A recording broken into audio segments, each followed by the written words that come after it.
Welcome to Anews. I'm Umar Taslim, and you're watching Turkey's Diplomacy.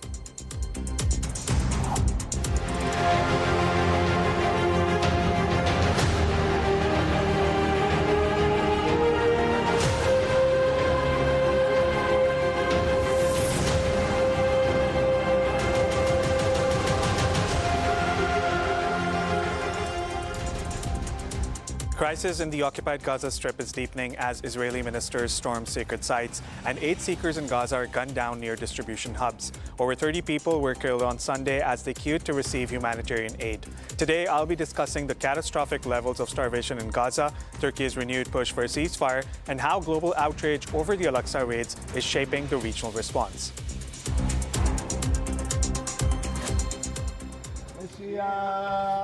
Israel's far-right National Security Minister visited the flashpoint al-Aqsa Mosque compound in Jerusalem on Sunday and said he prayed there, challenging rules covering one of the most sensitive sites in the Middle East. Jews can visit the al-Aqsa compound but may not pray there, under a delicate, decades-old status quo arrangement with Muslim authorities. In a video handed out by his spokesperson, Itamar Ben-Gvir called for a complete Israeli takeover of Gaza, including an announcement of sovereignty. He also said Israel should encourage what he called the voluntary emigration of Palestinians. Israel is under mounting international pressure over the destruction of much of the Gaza Strip and calls to let in much more aid for its starving population. In Gaza, 6 more people died of starvation and malnutrition over 24 hours, its health authorities said, raising the toll of those dying from what international humanitarian agencies say may be an unfolding famine. Israeli gunfire and airstrikes killed at least 40 people across the enclave on Sunday, Palestinian health authorities said, including people trying to make their way to aid distribution points. One strike hit a school in Khan Yunis that was sheltering displaced Palestinians. The Palestine Red Crescent Society said a member of staff was killed when Israel struck their headquarters, also in Khan Yunis. Ben-Gvir has visited al-Aqsa in the past, calling for Jewish prayer to be allowed there. Suggestions that Israel would alter rules at the al-Aqsa compound have sparked outrage in the Muslim world and ignited violence in the past. Prime Minister Benjamin Netanyahu said in a statement, Israel's policy of maintaining the status quo at the compound has not changed and will not change. A spokesperson for Palestinian President Mahmoud Abbas condemned Ben-Gvir's visit, which he said crossed all red lines.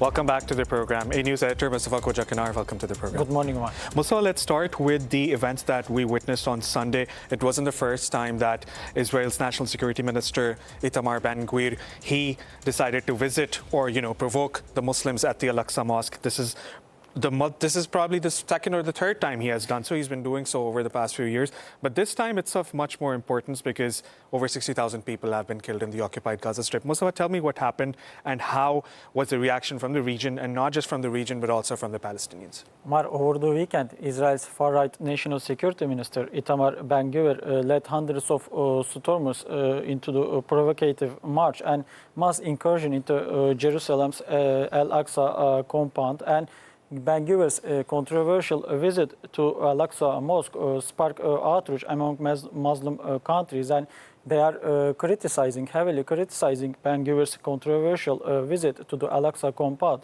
as provocative actions. As you know, Muslim countries are always reiterating their strong support for Jerusalem's historical and international status, and it is crystal clear that Israeli ministers are violating Jerusalem's both international and historical status. And it is not the first time for Ben-Gvir to visit al-Aqsa compound. He is always trying to provocate Muslims by paying a visit to al-Aqsa compound. As we know that Ben-Gvir and other far-right ministers within Israeli Prime Minister Benjamin Netanyahu's war cabinet are always calling for annexation of West Bank. They are provocating everything in the region to secure Israel's so-called national security interests in the region. And yesterday's visit by Ben-Gvir to al-Aqsa compound, as we said, sparked outrage among Muslim countries. Western countries are also criticizing Israel's provocative actions, both in West Bank and Jerusalem. As you know, some Western countries are right now trying to take steps to recognize the legitimate rights of the Palestinian people living in the region. We can clearly say that Israeli government is not only provocating Muslim countries and international community, they are also posing huge threat to Israel's own national security steps, because we know that Israel cannot live in the region with peace and dignity if they continue their provocative and military actions across the region. I think that Ben-Gvir's latest visit to al-Aqsa compound will not yield positive results in terms of bringing peace and stability to the region. I think that all regional countries, Muslim nations in particular, should be united against security challenges posed by the Israeli security forces and far-right Israeli ministers. Musa, the Turkish Ministry of Foreign Affairs has also issued a message saying that it's the international community's duty to protect the status of al-Aqsa. Tell me more about that statement that was released by the Turkish Foreign Ministry. Umar, Turkey is strongly condemning Ben-Gvir's controversial visit to Jerusalem's al-Aqsa compound, and within this context, yesterday, Turkish Foreign Minister issued written statement condemning a raid by the Israeli minister and illegal Israeli settlers into al-Aqsa compound. Turkey is clearly accusing the Israeli decision makers of undermining international efforts to reach peace in the region. As you know, Turkish Communications Director Burhanettin Duran also issued a written statement about the controversial visit to Jerusalem's al-Aqsa compound by Itamar Ben-Gvir. Burhanettin Duran reiterated Turkey's stance on Jerusalem's historical and international status, and Burhanettin Duran clearly stated that Jerusalem and al-Aqsa Mosque is a red line for Turkish foreign policy achievements, and it is clear that Turkey is continuing to be right side of the history. As you know, since the very beginning of the crisis, Turkey has been always calling for two-state solution to the decades-old conflict between Israelis and Palestinians.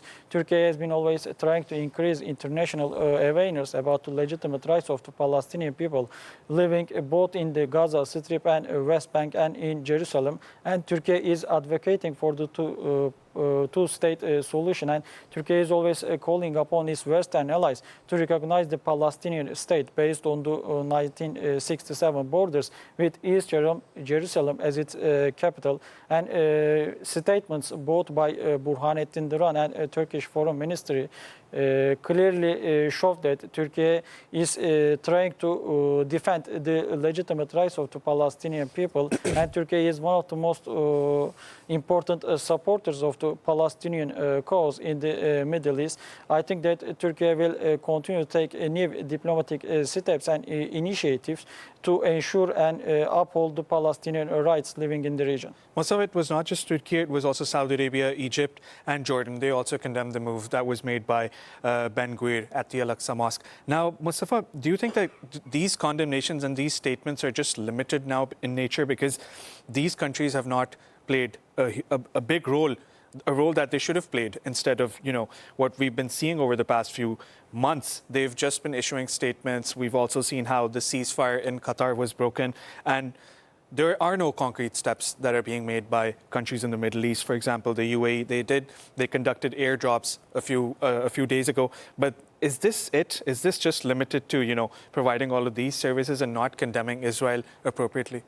Umar, right now, international criticism is mounting on Israel over the deteriorating humanitarian conditions in the Gaza Strip. On the other hand, as we mentioned, Ben-Gvir's latest visit to al-Aqsa compound also sparked international outreach, and right now both regional and Western countries are heavily criticizing Israel for its military and political activities in the region. As you know, many Western nations are slamming Israel over the geopolitical instability in the region. But as we always mentioned, that coercive measures are needed to convince the Israeli decision makers of returning to negotiating table to strike a new ceasefire deal with Hamas in the Gaza Strip. Yes, criticism is mounting on Israel, and Israel is being diplomatically isolated by the international community in recent times. But as we always mentioned, that condemnation and criticism don't yield positive results in terms of ensuring the rights of Palestinian people living in the region. And I think that coercive measures can include arms embargo, stopping trade activities and economic sanctions, and cutting military ties with Israel. As you know, Turkey has already halted its trade activities with Israel, and Turkey has been always calling upon its Western allies to increase diplomatic and political pressure on Israel to reach a ceasefire deal in the region. I think that in September, on the sidelines of the United Nations General Assembly, maybe we will see concrete steps by the Western countries. As you know, France has already announced its intention to recognize the Palestinian statehood. On the other hand, United Kingdom is also preparing to recognize the legitimate rights of the Palestinian people unless Israel takes concrete steps over ceasefire with Hamas. On the other hand, we know that many other Western countries are also expected to recognize the Palestinian statehood. We know that the Netherlands imposed sanctions on Israel's far-right ministers within Netanyahu's war cabinet. I think that Western countries are also eager to take concrete steps to ensure peace and stability in the Middle East. I think that Turkey will continue to be at the forefront in the diplomatic arena to increase legitimate rights of the Palestinian people. I think that Turkey's diplomatic actions will yield positive results in terms of solving the decades-old problem between Israelis and Palestinians. Mustafa, I was talking about how the ceasefire talks broke down in the Qatari capital. Now, starvation is a major issue here, and Hamas has said that as long as starvation exists in the occupied Gaza Strip, there is no point in holding ceasefire talks. Mustafa, tell me about the current situation of the humanitarian aid in the occupied Gaza Strip. On Sunday, 33 people were killed while queuing to, get all of that humanitarian aid, which is still not being provided appropriately by Israel. It's not allowing international organizations to enter the occupied Gaza Strip. Around 500 to 600 trucks are needed, but Israel's only allowing 50 to 100 trucks a day. Now, what's the latest situation there, Mustafa? Umar, since October 7, 2023, we know that Israeli security forces have been murdering more than 60,000 people, mostly women and children, living in the occupied Gaza Strip. And Israeli decision makers are reiterating their country's determination to increase military activities in the Gaza Strip. On the other hand, we know that people are being starved to the death by the Israeli security forces. As you know, at the end of May, both Israel and the United States initiated Gaza Humanitarian Foundation, and this foundation was supposed to distribute humanitarian aid packages to the war-weary Palestinians living in the war-torn Gaza Strip. But on the contrary to the expectation by the international community, Israeli security forces are still taking aim at Palestinians waiting for the humanitarian aid packages, which was supposed to be delivered by the so-called Gaza Humanitarian Foundation. And on the other hand, Israel is also not allowing humanitarian aid operations by the international community across the Gaza Strip, and it is deteriorating dire humanitarian conditions for the people living in the Gaza Strip. Right now, hundreds of people lost their lives because of the starvation and malnutrition crisis in the region, and it is clearly showing that Israel is pursuing a starvation policy in the Gaza Strip. As you know, U.S. President Donald Trump recently has also criticized Israel's starvation policy in the region. But on the other hand, Trump is criticizing international community instead of Israel over the dire humanitarian condition in the Gaza Strip. We know that Trump is always reaffirming United States ironclad support for Israel's so-called national security demands in the region. This year, Trump several times welcomed Israel's embattled Prime Minister Benjamin Netanyahu to the White House to reiterate his administration's strong support for Israel.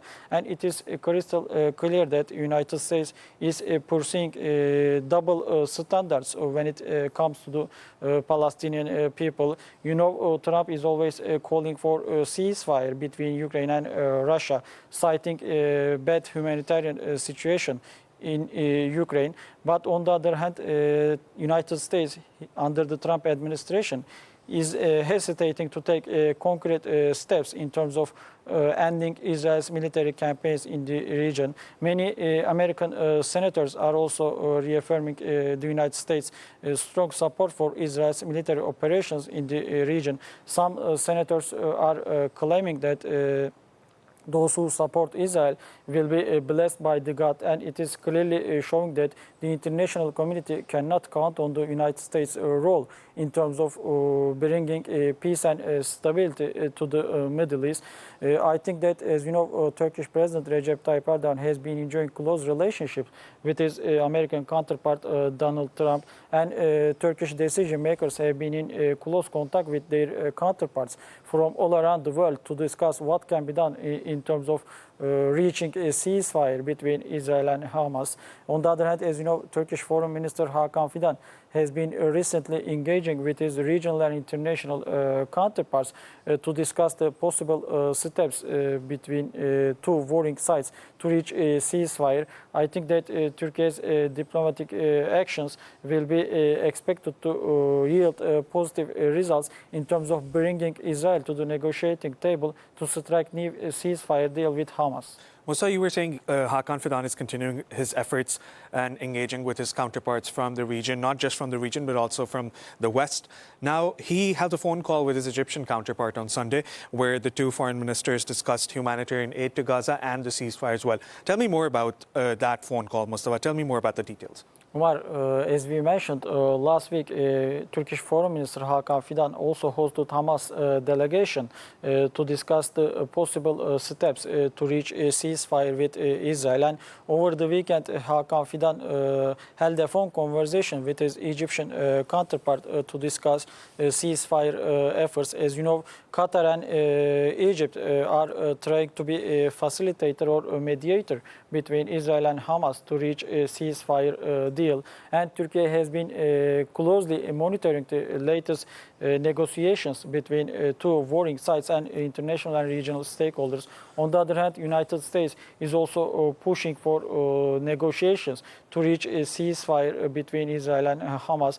But we know that since June, Trump has been always claiming that next week we will see ceasefire between Israel and Hamas. And right now we are in August, and there is a diplomatic deadlock between two sides over the negotiations over truce for Gaza. And it is crystal clear that the international community is in favor of ceasefire and peace negotiations, while the United States and Israel are in favor of continued military operations in the region. Because I think that right now there is political instability in Israel, and Israelis have been taking to the streets every weekend to express their frustration over Benjamin Netanyahu's war policies. As you know, there is also ongoing corruption trial against Netanyahu, and Israeli public opinion is calling Netanyahu crime minister instead of prime minister. And it is showing that Netanyahu thinks that ongoing conflicts in the region are the best option for him to keep himself politically alive in the country. And I don't think that under the Trump administration and Benjamin Netanyahu's war cabinet, it will be harder to see ceasefire deal between Israel and Hamas. I think if the international community increases its political, diplomatic and military pressure on Israel, maybe we will see economic prosperity and political stability in the region. Otherwise, I think that Israel will continue to turn a blind eye to international criticism over the deteriorating humanitarian conditions in the Gaza Strip. Mustafa, thanks for that analysis. We'll be right back with you. You're welcome. Turkey has issued a strong warning that recent Israeli actions, including a provocative raid on al-Aqsa Mosque by government ministers and settlers, are undermining hopes for regional peace and threatening the fragile status of Jerusalem.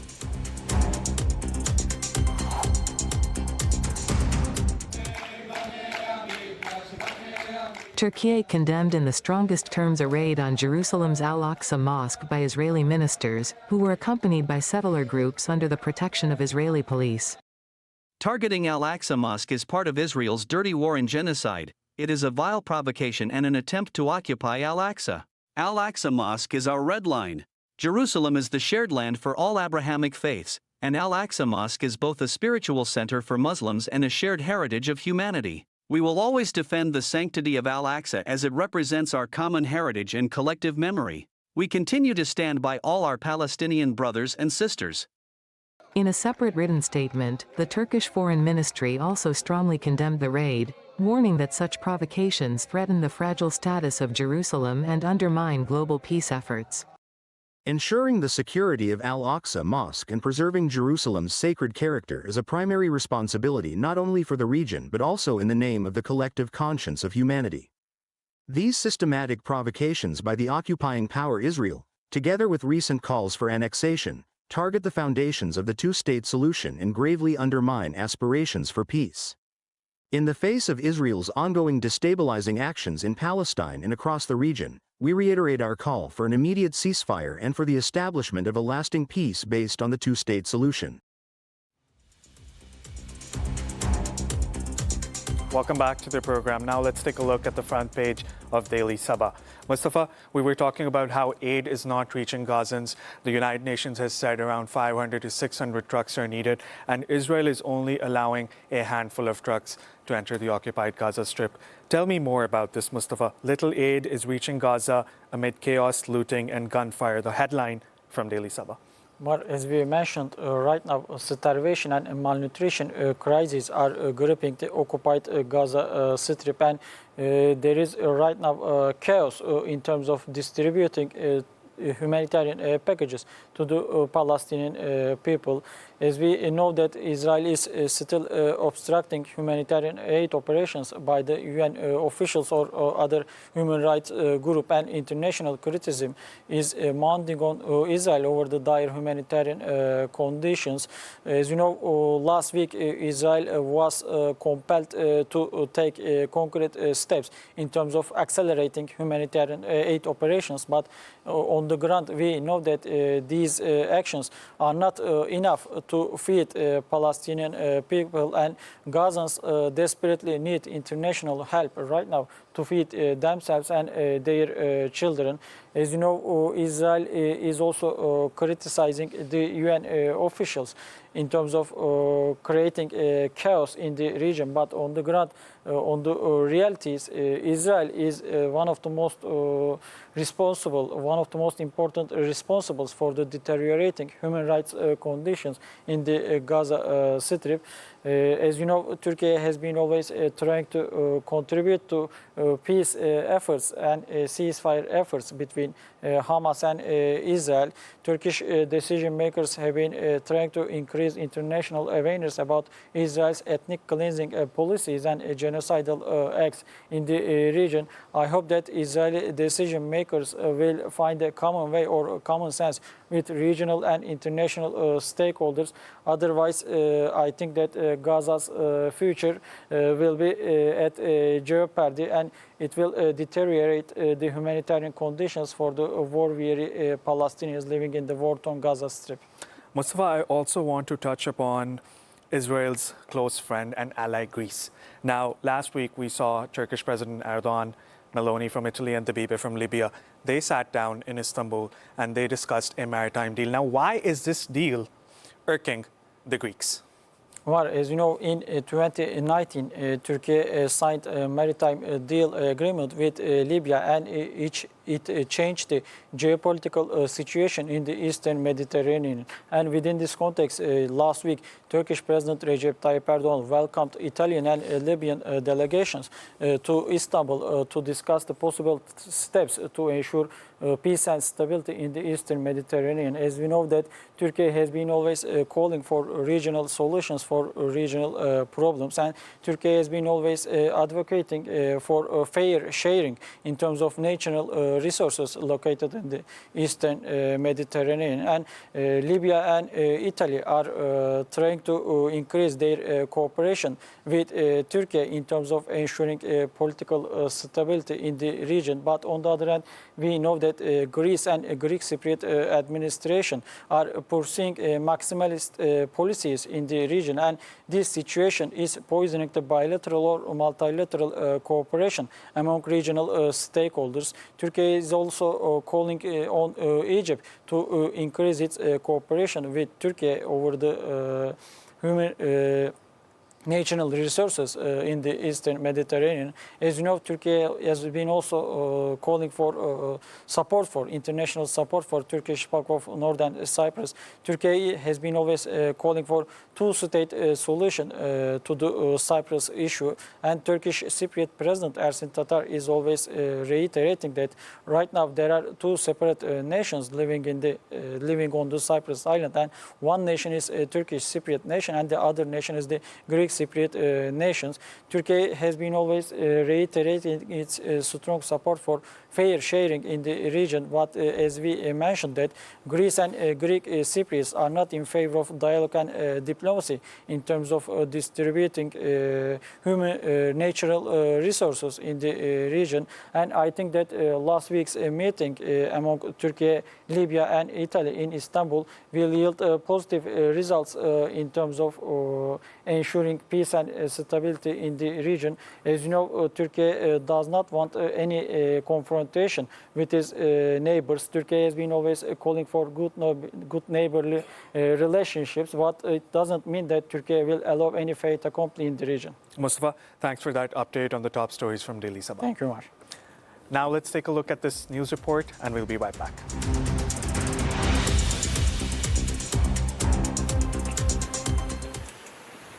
Two Israeli hostages appeared gaunt and visibly weakened in newly released videos by Hamas, as growing concerns mount over Israel's ongoing siege and starvation policy in the Gaza Strip.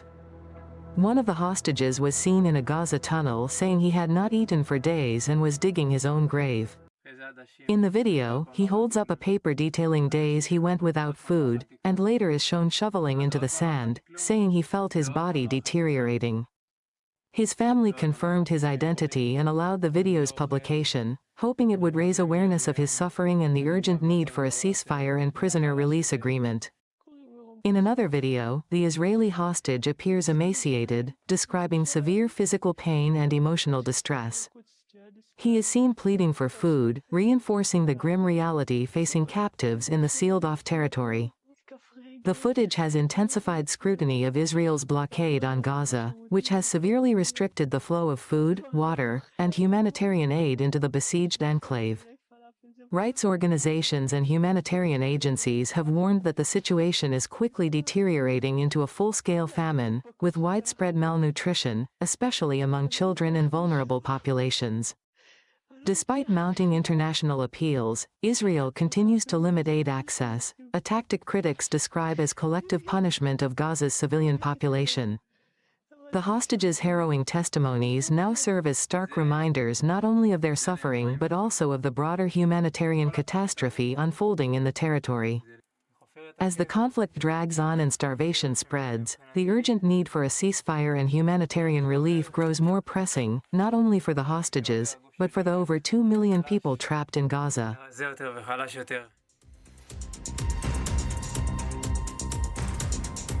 Welcome back to the program. Joining us now from the Pakistani capital is political analyst Javed Rana. Javed, welcome to the program. Thank you, Umar. Javed, we've been seeing in the recent past few days that settler violence has been growing excessively in the occupied West Bank. Now, experts are saying that this violence, these demolitions of Palestinian houses, that's only being done to drive the Palestinians away. What's your comment on that, Javed? I think that's quite clear. Everybody's focus is on occupied Gaza, the genocide happening there. But I think over the last 2 years, Israel, the apartheid state, in a very systematic manner, has also managed to create very tough, unlivable conditions, at least in parts of the occupied West Bank. As we speak, as many as nearly 50,000 Palestinians have been expelled from West Bank. And this is something which is not much discussed in the international media. And it is because of the demolition of their houses. Generally, on the justification, so-called very stupid justification that it is these residents didn't have the official permits from the apartheid state of Israel. But I think the broader picture, is clear now, because they're trying to create conditions where the Palestinian population from in and around area of the East Jerusalem could be possibly expelled. Now, once this Gaza's project is over, from their perspective, when all Palestinians are expelled from Gaza, then obviously this campaign of expelling Palestinians from Gaza would be further intensified. But as we speak, the demolition of the Palestinian houses is on the rise. They are being killed, they are being tortured, and the Israeli police is along with the settlers.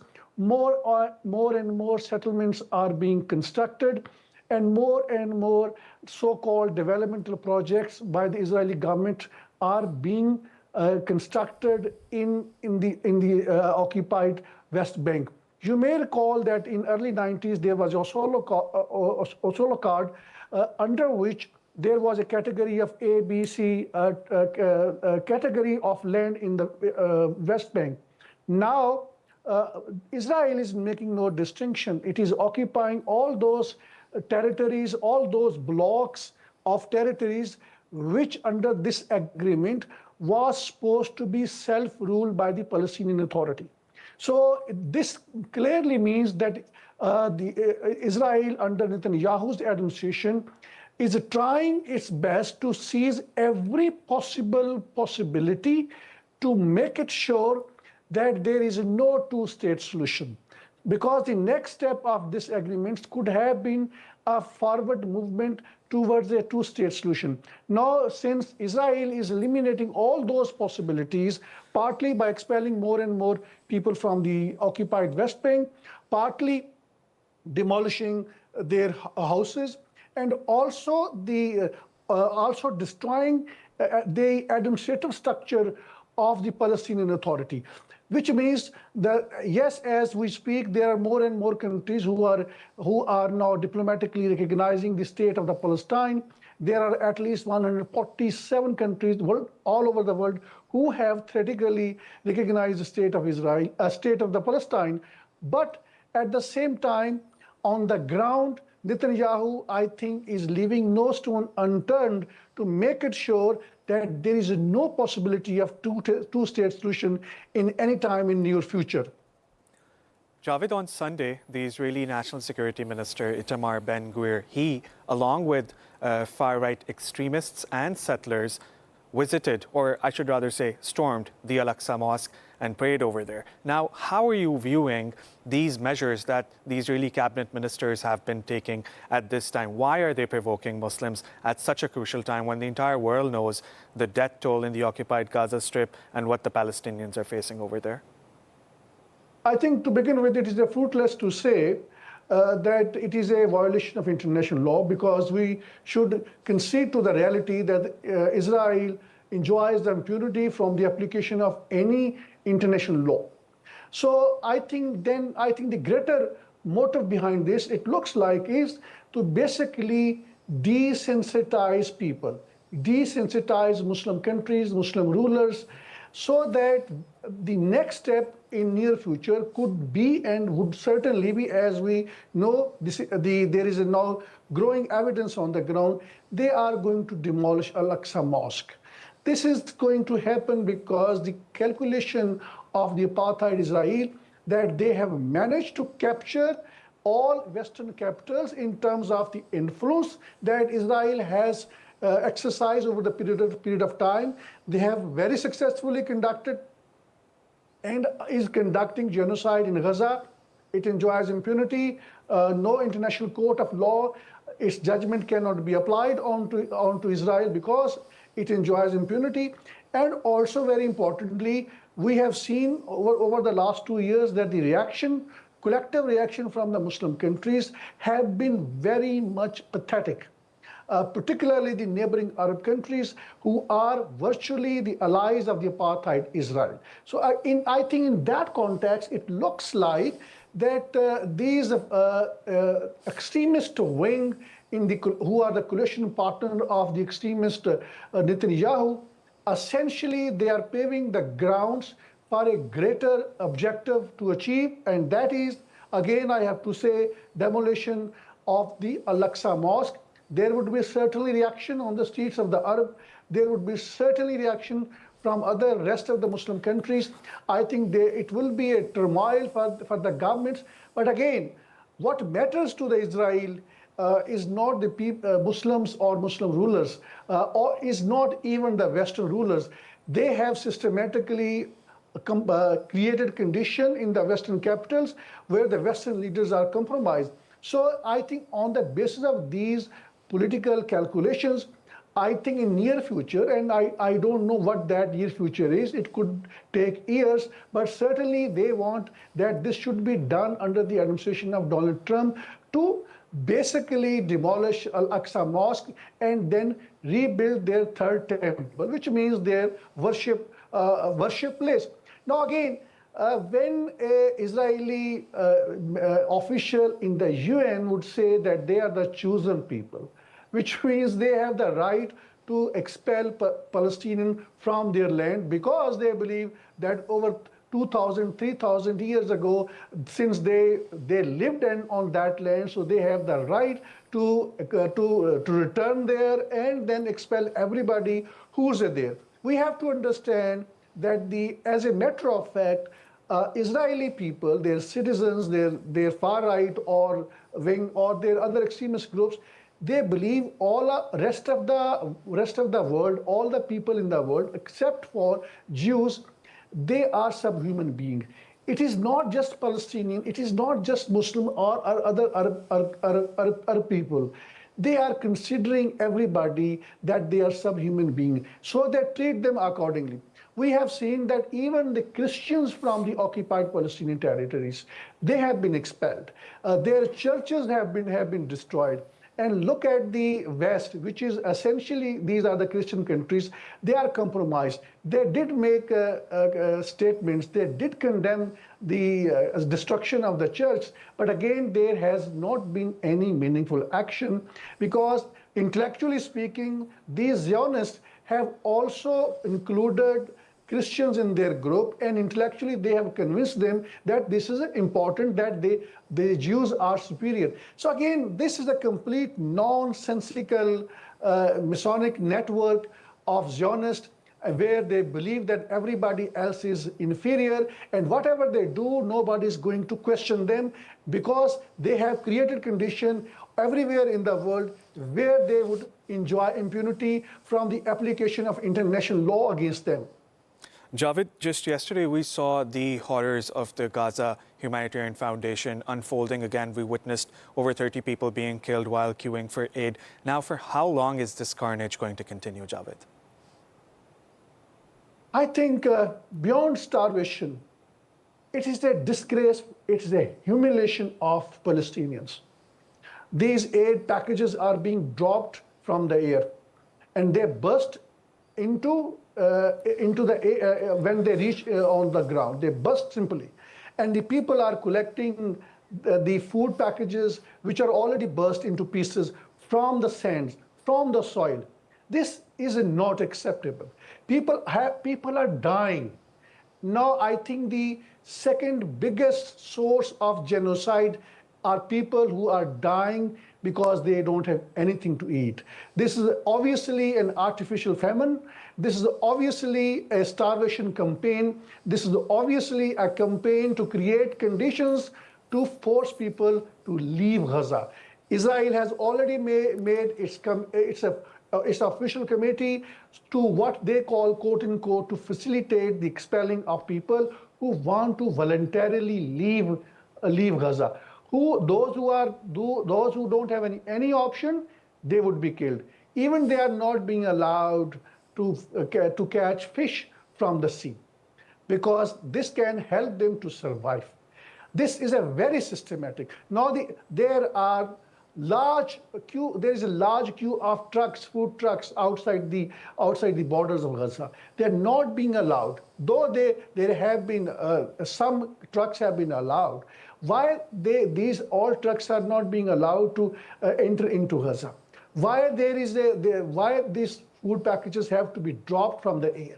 When there are the air routes, is there any emergency? Because these are the conditions. Whenever there are air drops, that means there is no option. When the options are available, essentially now this distribution of the food packages, now this so-called Gaza Humanitarian Foundation, I would call it a Gaza Holocaust Foundation.